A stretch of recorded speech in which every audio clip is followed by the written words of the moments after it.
Gente, eu sou o Heráclito e hoje vamos falar sobre as eleições, o primeiro turno das eleições de 2022. Eu tive que olhar aqui para saber que não era.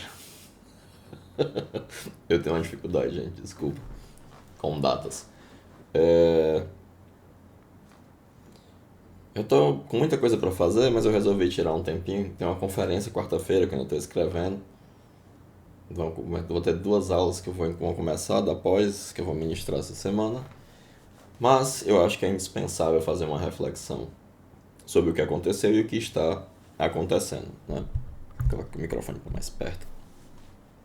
É, eu vou oferecer uma reflexão em termos históricos e psicológicos, né? E obviamente uma análise política.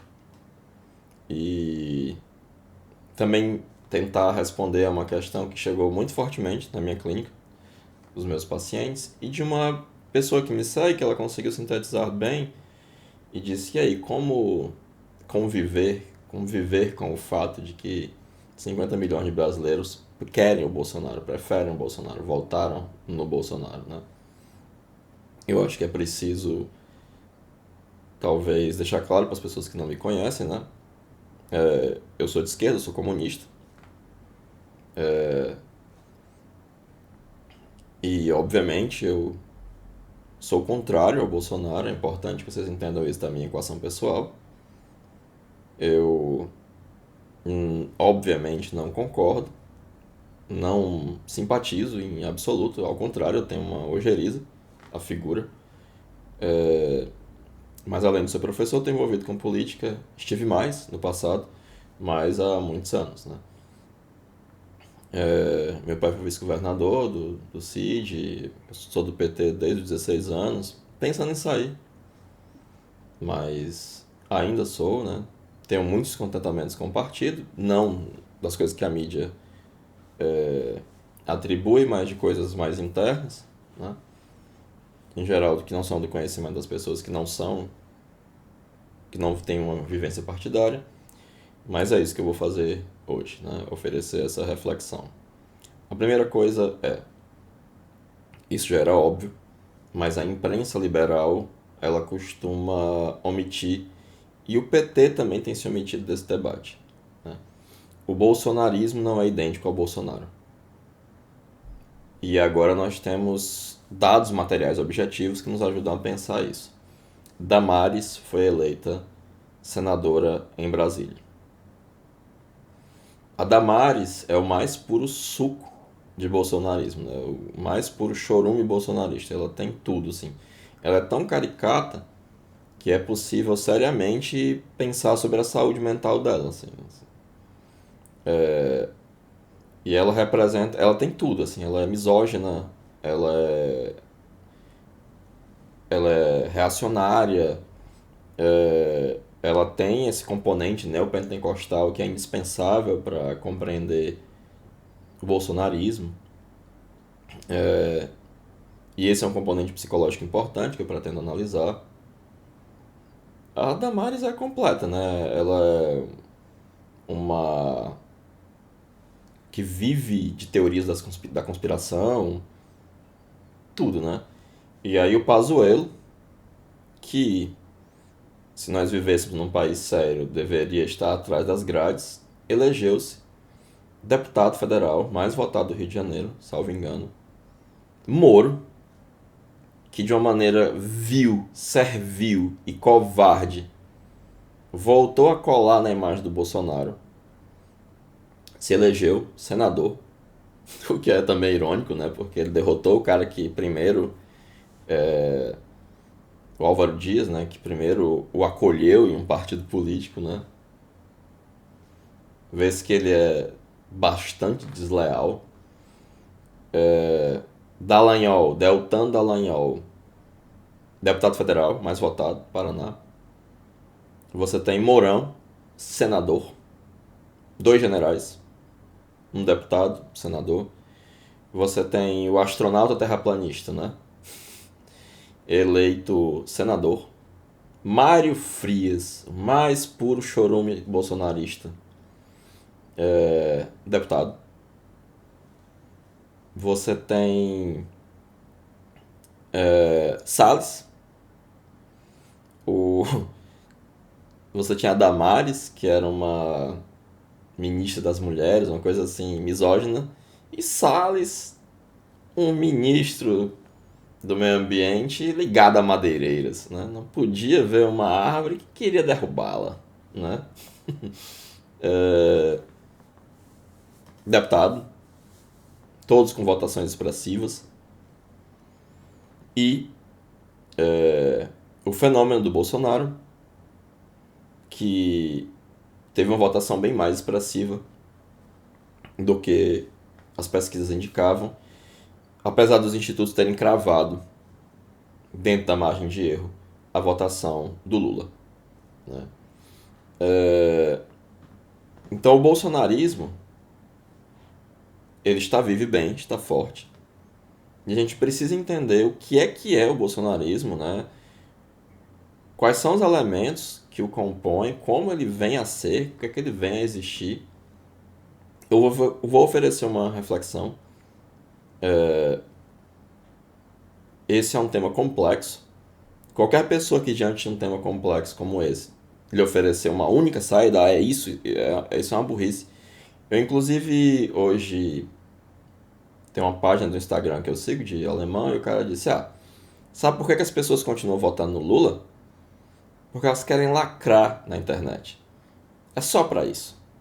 Ficam chamando ele de fascista e genocida, mas nem sabem por que, se soubessem não chamavam. Isso é uma estupidez, né?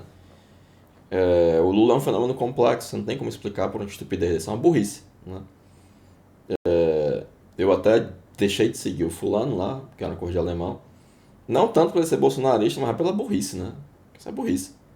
E eu, particularmente, eu sou alérgico à burrice. Eu tenho uma dificuldade com a burrice muito grande. Há um autor que tem uma frase que diz que o homem inteligente se irrita com a burrice, o sábio se diverte. Nossa, se eu fosse sábio, o mundo seria um circo para mim, um grande playground que eu estaria sempre alegre, sempre rindo. O Jung, inclusive, fala que a estupidez é muito mais perigosa, né, do que a maldade, porque há em muito maior abundância. E um dia o que vai destruir o mundo é a estupidez, não a maldade, né? Eu tenho dificuldades com burrice e estupidez. Mas vamos lá, né? Existem vários elementos para a gente compreender isso, né? Inclusive de uma mudança muito grande no Brasil e na cultura brasileira. O professor Bosco, no livro A Vítima Tem Sempre Razão, né? Interrogação, ele vai falar de um elemento unificador da cultura brasileira, que era a chamada cultura popular, né? Que se esfacela e desaparece uma pátina de coesão e de unidade. E aí percebe-se, né, que há grandes fissuras, né, no Brasil. Que há vários Brasis, que é uma coisa muito diferente, né? Eu acho que essa é uma tese importante e que não tem como retornar a isso, né? A essa sensação de que o Brasil tem essa cultura unificadora, né?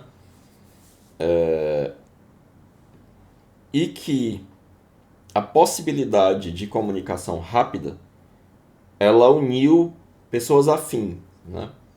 É interessante que quando surgiu, na década de 30, se popularizou o telefone, 20, 30, perdão, um dos primeiros grupos a utilizar de maneira logística para otimizar as suas operações de telefone foram os gangsters, né? E similarmente, né, os grupos bolsonaristas, e aí é importante frisar que eu não faço essa redução, né? São todos criminosos, são todos bandidos. Não, isso é absurdo, né? Não tem como 50 milhões de pessoas serem todos criminosos, né? Seria um reducionismo absurdo. E isso não ajuda a compreender, isso dificulta a compreensão, né? Mas ainda assim você tem figuras claramente criminosas, né? Abertamente criminosas, né? A família Bolsonaro, ela tem ligações insofismáveis com as milícias, né? São favoráveis à violência policial,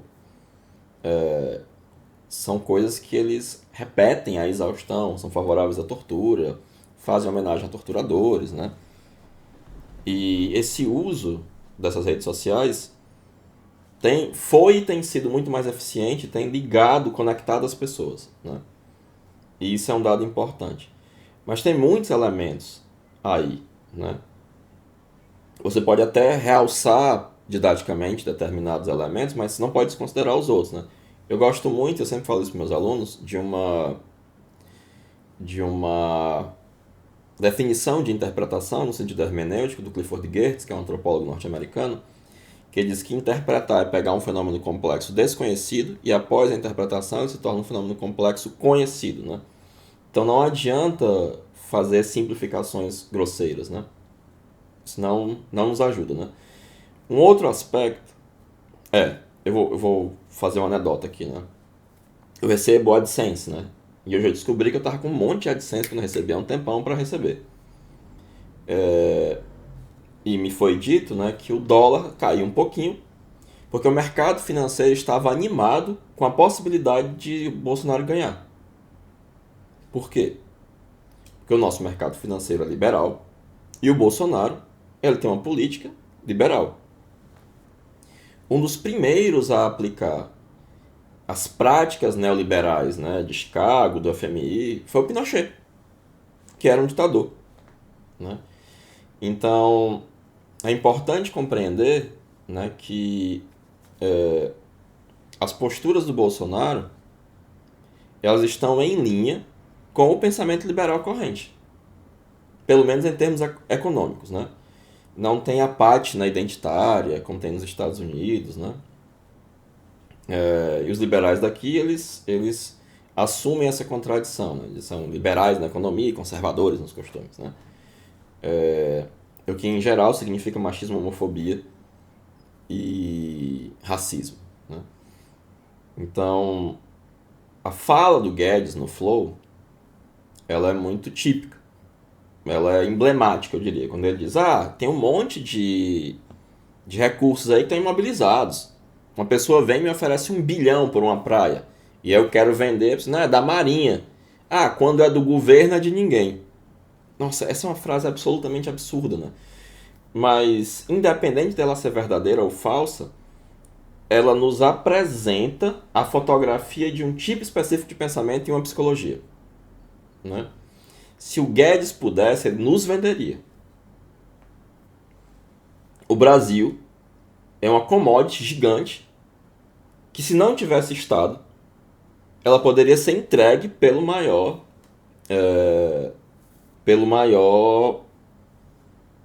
lance. E aí você percebe uma contradição no discurso bolsonarista, né? O nacionalismo é estético. O nacionalismo no bolsonarismo ele é estético. Porque as mesmas pessoas que são... Existe uma expressão antes que era vira-lata, né? Que tem esse viralatismo com relação aos Estados Unidos e tal. Elas adotam esteticamente, de maneira puramente imagética, um nacionalismo, mas que não existe na prática. Não há um projeto de nacional desenvolvimento, não há um desenvolvimentismo e não há de fato um nacionalismo, assim. Os americanos, eles têm uma ideia, obviamente estapafúrdia, porque imperialistas e por uma série de fatores, de um destino manifesto, que Deus criou a nação americana com um destino manifesto e ser líder das nações livres, né? Não há nada similar assim. O Brasil é um negócio a ser negociado, a ser vendido, né? Mas ainda assim surge uma estética de um patriotismo, né? Brasil acima de tudo, Deus acima de todos, mas não tá. O pensamento bolsonarista ele lida com essa contradição sem nenhum problema, porque esse nacionalismo, esse patriotismo, ele é um macaqueamento de patriotismo, né? Porque o patriotismo faz parte da gramática fascistoide, da gramática dos paleoconservadores norte-americanos, né? Que aí eles têm, de fato, um certo... faz algum sentido naquilo ali, né? Não é tão contraditório. Make America Great Again, toda essa bobajada, né? E aí é importante compreender isso, né? O Bolsonaro, ele muito tranquilamente, ele se coloca como um capacho do pensamento liberal vigente. O Ciro se apresentava como alguém que de fato ele tinha um projeto, né?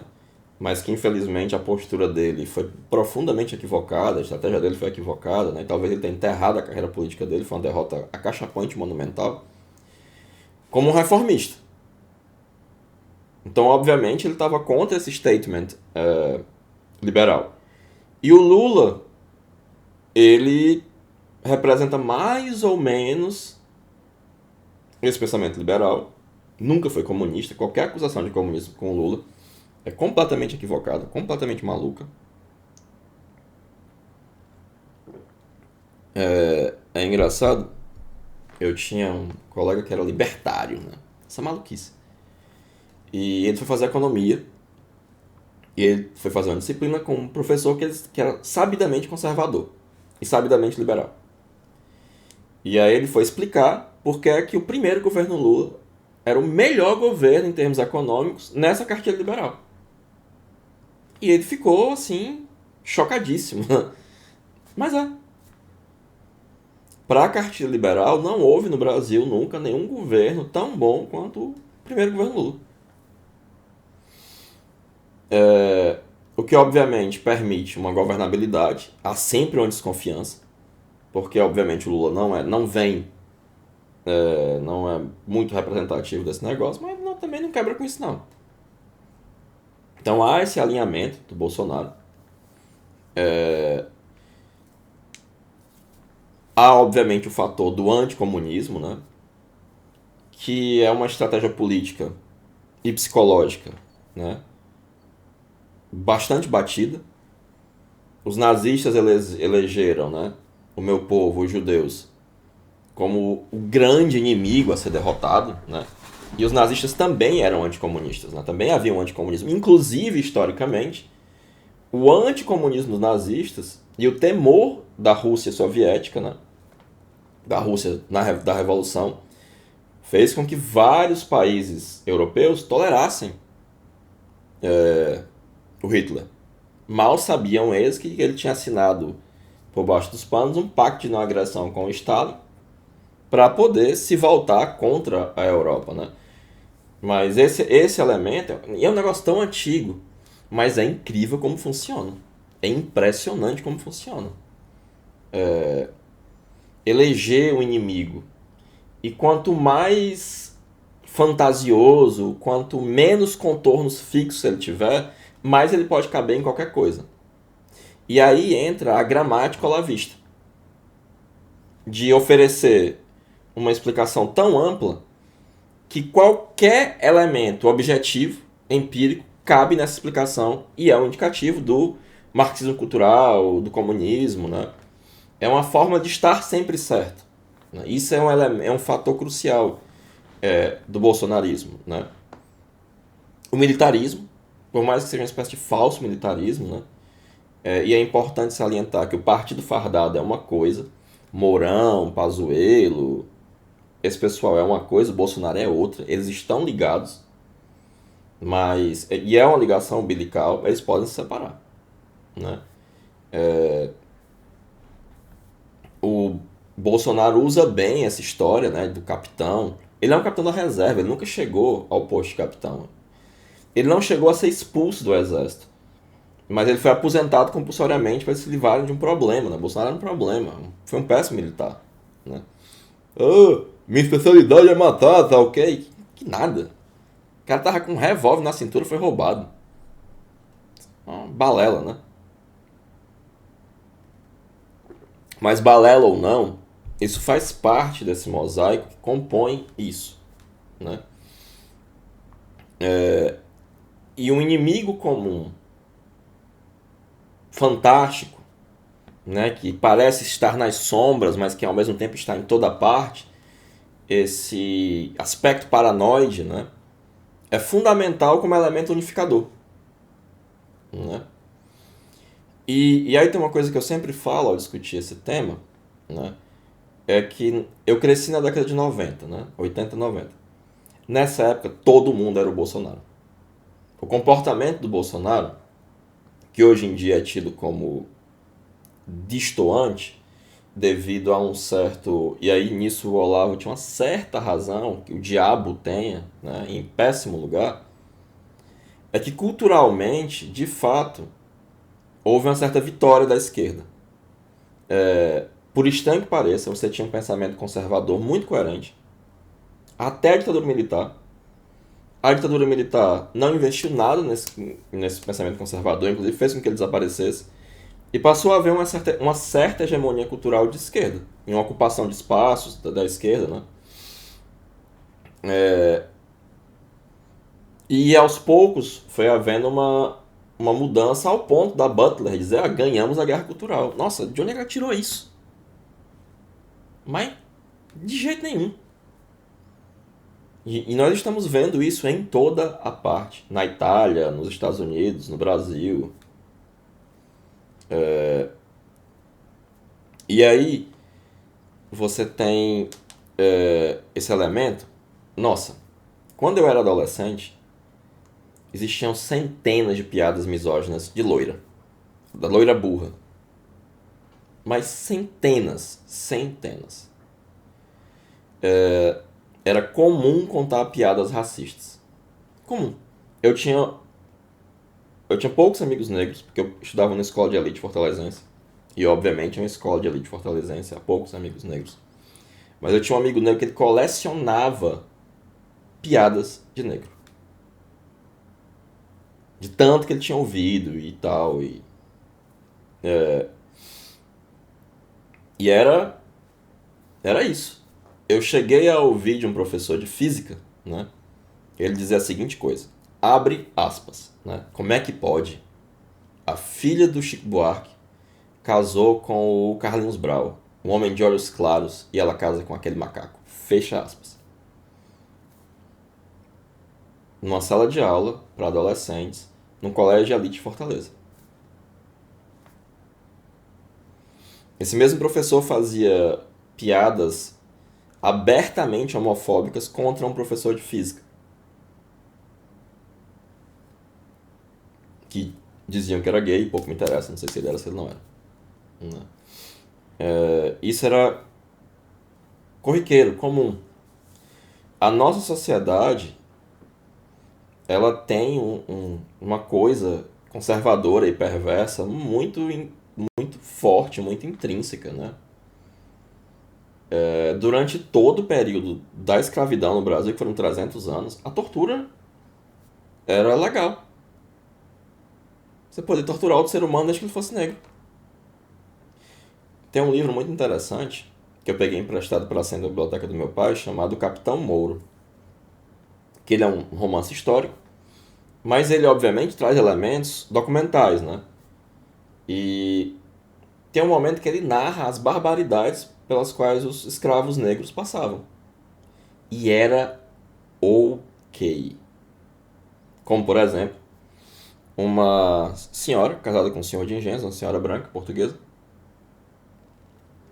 que descobriu que o marido tinha engravidado e tido um filho de uma escrava negra. Ela pegou esse bebê recém-nascido, colocou dentro de um forno e acendeu. E era uma pessoa de bem. Então, não tem muita contradição no Brasil entre ser uma pessoa de bem e a perversidade. Né? Assim como as pessoas procuram colocar uma contradição, mas o Bolsonaro não se diz uma pessoa de família, falou que comia gente. Tem um seminário do Jung que ele fala que quem defende a moral tradicional tem que entender que a moral tradicional inclui o puteiro. Para essa galera não tem essa contradição. Faz parte. Essa restrição à mulher, à existência da mulher vulgar e à liberdade sexual do homem. A moral tradicional inclui o puteiro. Né? Obviamente tem ainda vários outros elementos nisso. Né? Você tem o racismo, é um elemento fundamental. É um certo laivo nazista. Há uma antropóloga que infelizmente me fugiu o nome, que ela estuda justamente o nazismo nas redes sociais. E ela demonstra factualmente a ligação do Bolsonaro desde o começo com o movimento neonazista no Brasil. E para quem duvida, meus amigos, tem lá uma foto dele com uma nazista, neonazista alemã, neta de um ministro Hitler. Alegrão, rindo. Né? Esse elemento, né, é fundamental para entender, porque você tem uma elite brasileira que tem intrinsecamente esse pensamento perverso e escravocrata. E até bem pouco tempo havia uma certa escravidão que era aceita, né? Aqui no Ceará acontecia um negócio que era assim. Você ia no interior e pegava uma menina para criar, seus 12, 13 anos. E aí levava ela para morar em Fortaleza, botava ela para estudar, e ela ia ser empregada na sua casa sem ganhar nada até os 18 anos. Quando ela casasse, podia sair. Pelo amor de Deus, gente. É um negócio que não tem sentido isso assim. Não, mas ela tá estudando, tá aqui em Fortaleza. É um trabalho não remunerado. Não, mas ela tem um teto, eu tô dando comida. Amigo. Né? Isso era uma coisa relativamente comum. Né? Relativamente comum. E aí o que acontece? Você tem um avanço pequeno em discurso e factualmente dessas minorias, né? E aí o conceito de minoria, né? Ele precisa ser entendido que não é numérico, né? O Deleuze, aliás, o Deleuze tem um conceito interessante, né, sobre minoria e maioria, né? Que ele vai dizer que a maioria, né, não é ninguém, ela é vazia. Enquanto a minoria são todos os outros. Né? Então não é uma questão numérica. Né? Os negros são maioria no Brasil, os pobres são maioria no Brasil. Até as mulheres são maioria no Brasil. Né? Poucas minorias são de fato minoritárias. Talvez nós judeus, os ciganos, etc. Né? Mas quando elas ganharam, né, algum espaço, isso foi visto com temor. Né? Isso precisava ser duramente reprimido, porque há uma percepção clara, né, e correta de que conceder direitos às pessoas é a custa de privilégios. E é mesmo, e tem que ser assim. Porque você não pode tirar direito às pessoas para ter algum privilégio, né? Isso é absurdo. É desumano. Né? E aí esse é um outro aspecto, né? Que vem da gramática olavista. A desumanização do inimigo. O inimigo ele é tão vil, ele é tão baixo, ele é tão terrível, ele representa tanto mal que ele não é humano. E ele deve ser destruído de todas as maneiras possíveis. Eu achava que essa eleição fosse ter grandes atos de violência. Não teve. Mas teve coisas que não tiveram em nenhuma outra eleição. Um sujeito tentou destruir uma urna eletrônica com um pedaço de pau. Um outro colou as teclas. E uma série de coisas pontuais que não tinham razão de ser antes. Nunca aconteceram, até onde eu saiba. Obviamente pode haver dados que indicam que eu estou equivocado, mas até onde eu saiba não aconteceram antes. Elas acontecem, né, devido a esse discurso do ódio, ao pânico moral, essa gramática bolsonarista, né? E aí eu acho que o Brasil ele não se tornou bolsonarista, ele sempre foi. O Bolsonaro é uma figura, inclusive eu tenho um vídeo explicando isso a partir da psicologia das massas, que galvaniza isso, que atrai, que congrega isso aí. Né? Até porque a nossa política sempre foi personalista, e mais do que personalista. Ela sempre foi uma política sebastianista. Né? Que espera um salvador ungido, que espera alguém que vai resolver todos os problemas, né? Esse sebastianismo, né, ele exacerba essa questão do personalismo, né? Então algumas pessoas seriamente veem o Bolsonaro como um cara ungido por Deus para fazer umas coisas aqui, né? Deus anda escolhendo mal, viu? Obviamente isso é uma maluquice, né? Mas não interessa se eu penso que isso é uma maluquice ou não. Interessa que as pessoas acreditam nisso. Né? E tudo aquilo que age, tudo aquilo que atua é real, pelo menos em termos psicológicos e pragmaticamente. Né? Isso é outro dado fundamental de se pensar, né?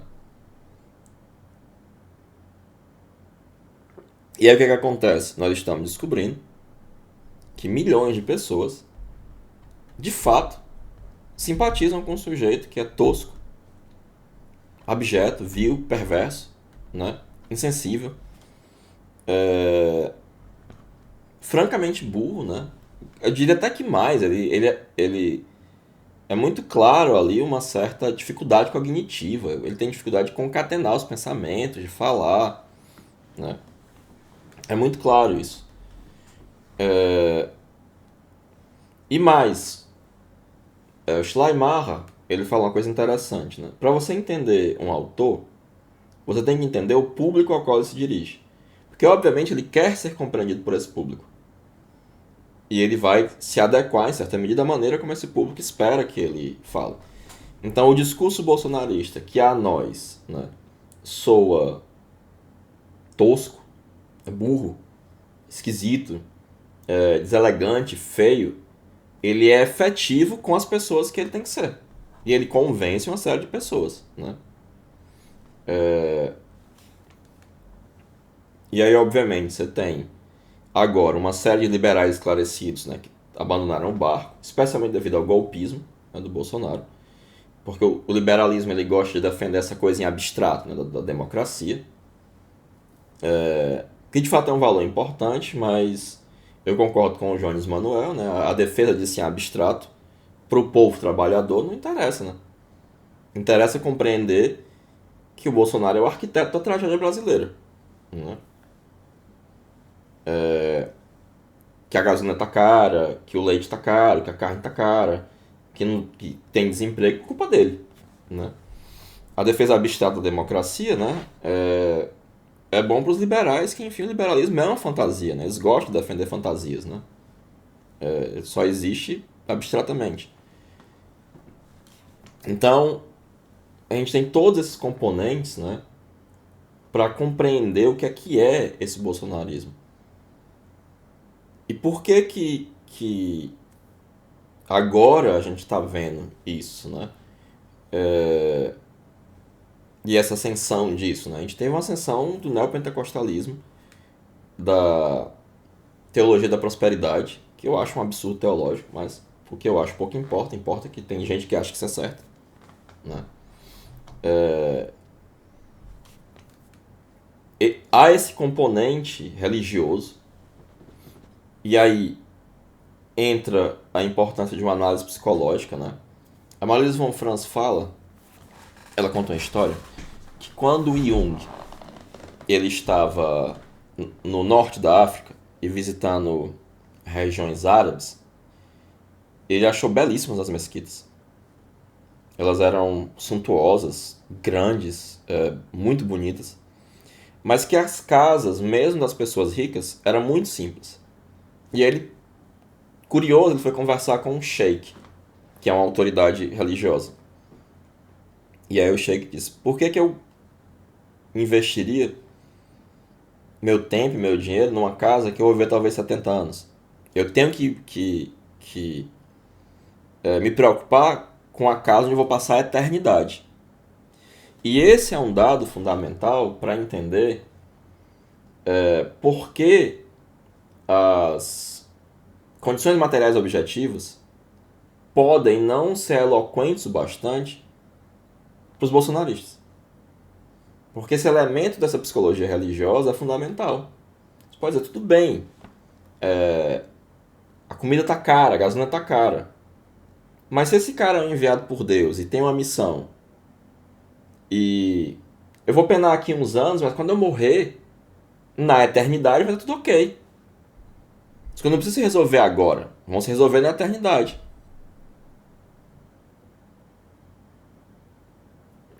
E aí entra muito fortemente um certo pensamento mágico da providência também, né? Não, haverá uma providência divina, e as coisas, tal hora, vão dar certo.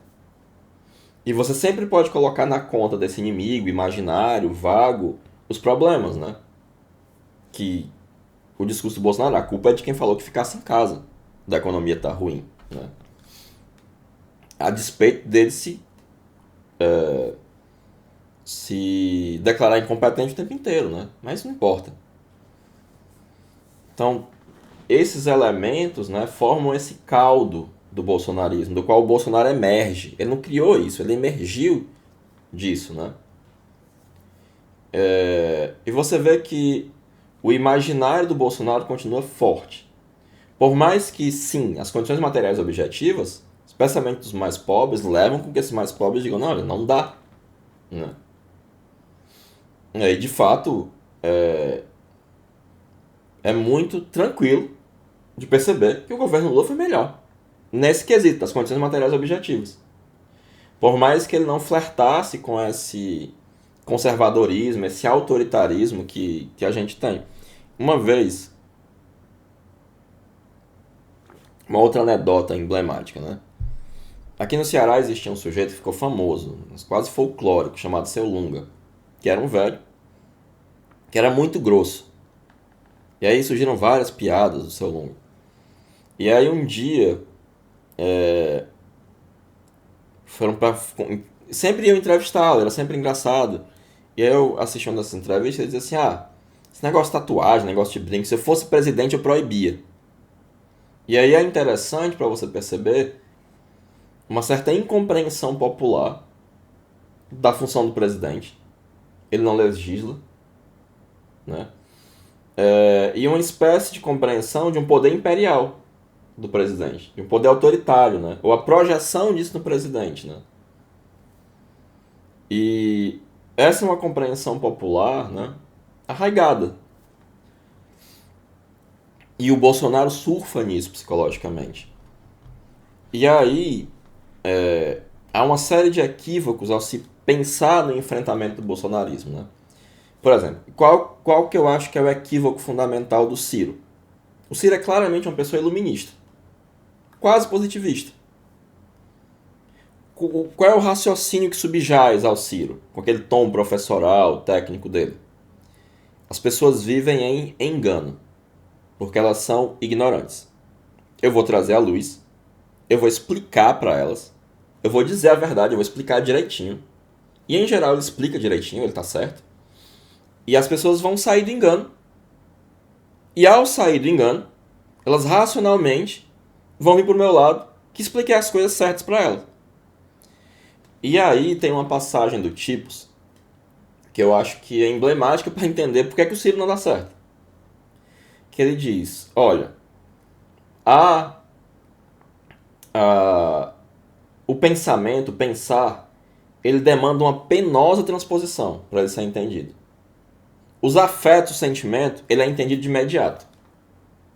E aí é preciso compreender que há um aspecto passional, não racional, da adesão ao Bolsonaro, que em parte se explica por esse sebastianismo, em parte se explica pelo afeto religioso, mas pelo anticomunismo, por essa coisa, mas há um componente aí afetivo e racional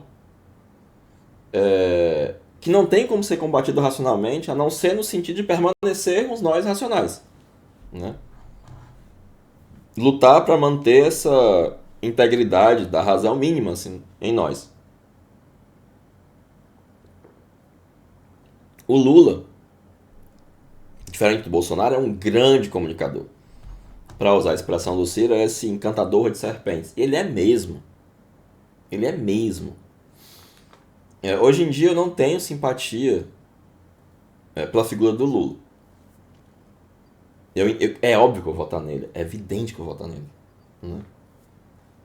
Né? Porque eu posso ter críticas ao Lula, mas ele não é um genocida, ele não é um perverso, ele não é um insensível, ele não é um incompetente, ele é um monstro como é o Bolsonaro, né? Mas ele consegue falar as emoções das pessoas. E é por isso que o discurso dele sempre será, na prática, mais efetivo do que o do Ciro, que não é capaz de fazer isso.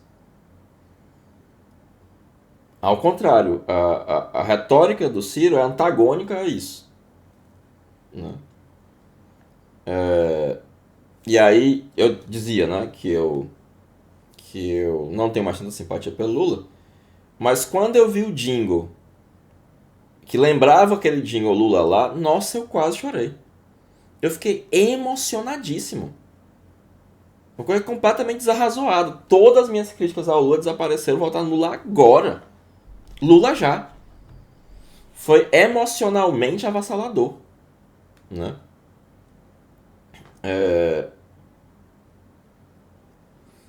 E isso é um dado importante, inclusive para compreender os dois lados. Não estou fazendo aqui uma equivalência, né? Qualquer pessoa que faça uma equivalência, isso é absurdo, né? Mas obviamente há elementos que estão presentes nos dois lados, né? Inclusive esse aspecto passional, né?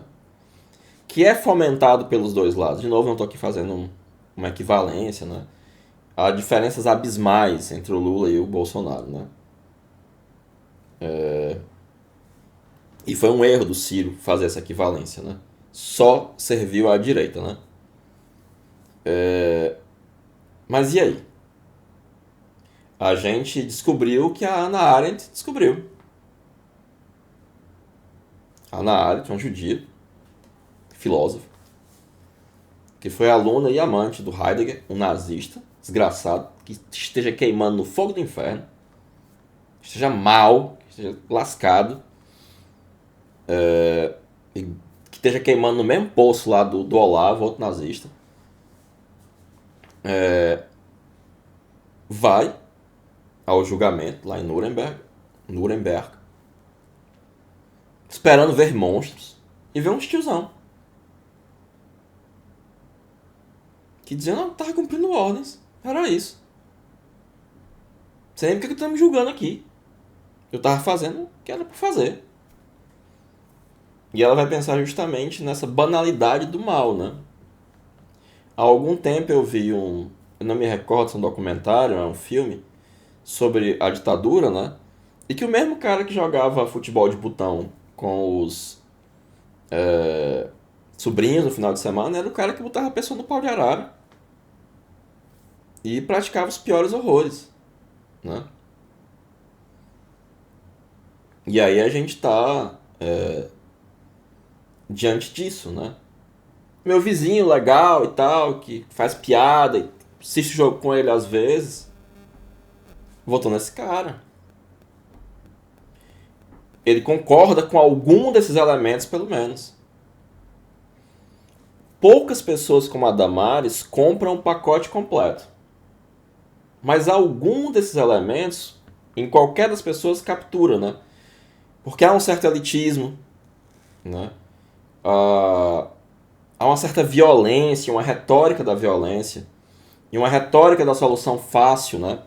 Eu lembro que há muitos anos atrás eu precisei levar meu carro ao mecânico e ele estava dando um problema e eu não me sentia capaz de dirigi-lo. E era perto, aí o mecânico foi lá e foi dirigindo para mim. E aí ele começou a falar, né? Não, e tal, não sei o quê. E eu fiquei pensando, não, eu não vou entrar nessa. Mas aí ele começou com essa história de que a polícia tinha mais era que matar. Que aí dava certo. E aí eu disse assim, uma das polícias mais eficientes do mundo é a de Nova York. Ela mata 3 pessoas por ano. A no Brasil mata tantos mil pessoas por ano. Só a de São Paulo. E ela é ineficiente. Então o que você quer que os policiais façam, eles já fazem e não dá certo. Aí ele engasgou.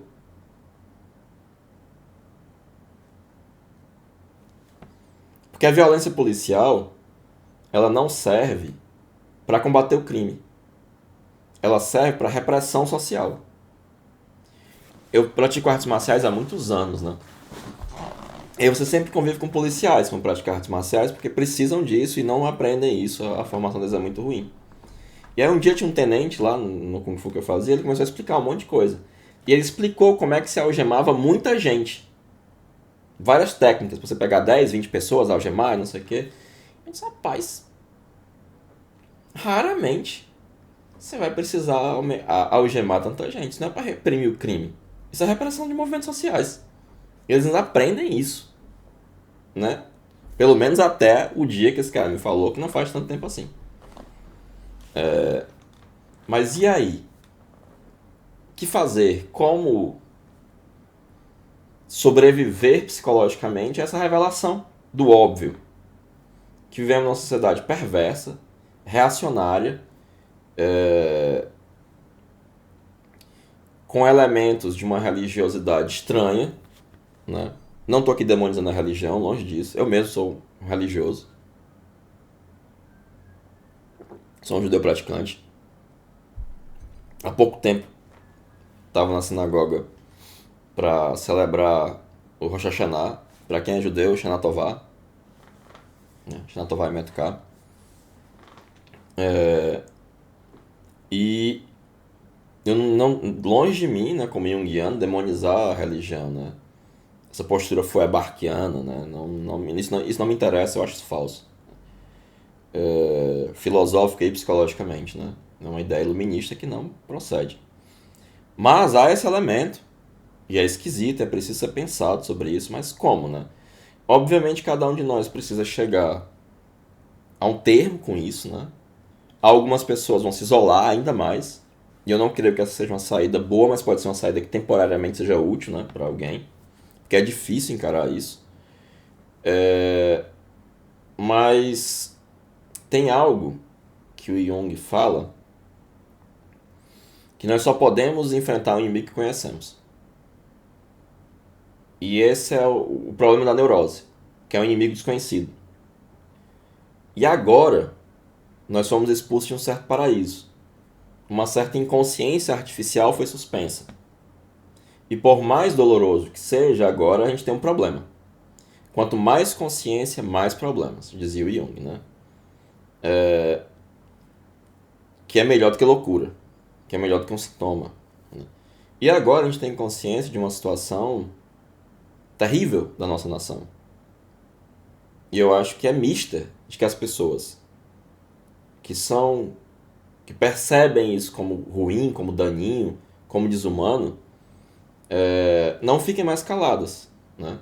Que encontrem maneiras de resistência, né? É fundamental, tanto de resistência organizada quanto de resistência individual.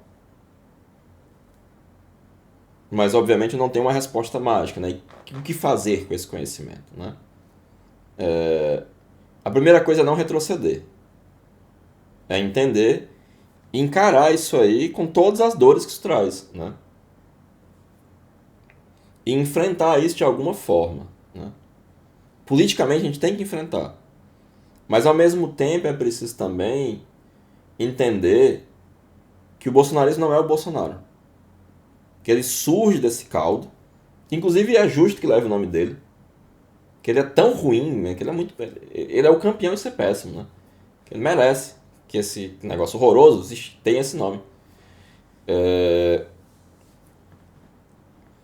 E que talvez algumas das respostas tradicionais, como a educação, o diálogo, mas também a luta, o combate, né, a isso, né, sejam aplicadas doravante, né? E lidar com esse sofrimento, né? Boa parte dos meus irmãos e irmãs coadunam com violência, com racismo, com morte, com armas, e toda essa loucura bolsonarista, né? E é preciso que a gente encontre uma maneira de vencer essa cisão, né? Porque a gente vive uma espécie de neurose social, que o que caracteriza a neurose é justamente essa cisão. E tá quase meio a meio. Metade tá do lado do Lula, metade tá do lado do Bolsonaro, né? E é preciso também, apesar de que eu acho o Bolsonaro francamente mal, superar um certo maniqueísmo, né? Não, todos eles são maus. Não, calma. Todos eles são muita gente, 50 milhões de pessoas, né? E eu talvez, né, não da perspectiva iluminista que eu acho que o Ciro tem, mas lembrando o Sun Tzu, né, não é o inimigo que devemos destruir, mas sim as suas más intenções, né? E obviamente há vários recursos, né, que se pode recorrer. No meu caso, eu sugiro sempre a psicoterapia, mas há outras coisas libertadoras, como a arte, né? E também eu acho que a gente precisa perder uma ingenuidade política, né? E agir com mais estratégia, especialmente a esquerda. A esquerda tem sido péssima em termos de posicionamento estratégico, né? E a gente precisa começar a ter mais estratégia, né? A entender como é que é o jogo, né? E nos posicionarmos com relação a isso. E entender que algumas pessoas, ao invés de achar que o Pazuello é um criminoso, acham que ele fez certo. Por quê? Porque a vacina faz parte de uma conspiração comunista chinesa. Então a vacina é ruim. Então ele fez certo. E aí, de novo, entra a gramática olavista e tal, né? Como combater a loucura, né? Não sei, a gente precisa individualmente, enquanto nação, encontrar uma resposta. E é urgente. E é urgente que não seja uma resposta simplista, simplificadora, estéril, né? Que essas respostas não são duradouras e elas não têm serventia, né? Bom, era essa a reflexão que eu tinha a oferecer. E sigo preocupado, sigo dormindo mal, porque eu sou um judeu comunista. E o homem bom, né, o homem de bem é cristão. Quem não é cristão está sob ameaça, tem um alvo na minha cabeça. Assim como os ubandistas, assim como as pessoas que estão fora disso, né, o pessoal do candomblé, os islâmicos, no Brasil também, né? É muito claro isso, né? E que se encaminha para um discurso de ódio ainda mais radical, né? E que tirar o Bolsonaro do poder não vai acabar com o partido fardado. E temos 8 anos aí de Moro, 8 anos de Damares, 8 anos de Mourão, 4 anos de Pazuello, 4 anos de Dallagnol. Nosso Dallagnol eu acho uma figura mesquinha, patética, mas ele representa um monte de gente. E um monte de gente votou nele, né? Porque, não sei se vocês sabem, mas no período colonial não haviam tribunais, não havia nem lei direito, né? Eu talvez esteja exagerando um pouco, né? Mas o que você tinha eram os homens de bem, que eram as pessoas que possuíam terras, e elas julgavam os crimes entre elas. E, inclusive havia uma espécie de pátrio poder, né? O pai da família, o homem de bem, poderia matar os filhos, poderia expulsar de casa, poderia tirar tudo, poderia matar a mulher. Estava no direito dele. A gente ainda tem isso muito entranhado. Eu digo isso, mas sem querer cair no ídolo das origens. Não, não, é por isso, né? Nesse arco hermenêutico causal. Mas é um elemento importante a ser levado em consideração, né? Nós tivemos constituições em que o voto dependia da quantidade de terra que você tinha. E a gente ainda tem pessoas que raciocinam assim. Herdaram isso, né? Temos que lidar com isso. E temos que lidar com isso de maneira urgente. E como dizia o Lula, quando perdia com mais frequência, quando ainda era